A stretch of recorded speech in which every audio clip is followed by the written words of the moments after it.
জ্বলছে তো, লাইট জ্বলে, এই লাইটগুলোই নাকি? এটা জগন্নাথ ধাম লেখেই তো আছে। হ্যাঁ ওটা কেস করেছে, উড়িষ্যা ওটা কেস করেছে। এই যে জগন্নাথ ধাম বলে লিখেছে। জগন্নাথ ধাম, ওই যে বলছে দিদি তুমি কি নিম কাঠ চুরি করেছো? ও বাবা উড়িষ্যায় তদন্ত চলছে, যে ধাম লিখবে কেন, মন্দির লিখো। আচ্ছা সত্যিকারে দেখা না, চারি যোগ চারটা ধাম, 100 বছর চলে গেল সেই চারটাই ধাম আছে। 600 বছরের আগে, হাজার হাজার বছরের আগে চারটাই ধাম।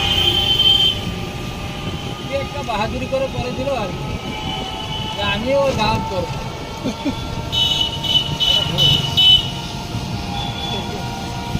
জন্য হলো ওই ধাম ওদের যে রাম মন্দির হয়েছে। না না, ওই যে দিদিকে যে পুরীতে ঢুকতে দিল না, না না না না, মন্দিরটা তো সেই রিক্সা বানালো, ও মুসলিম জন্য ঢুকতে দেয়নি। না কে বলছে মুসলিম?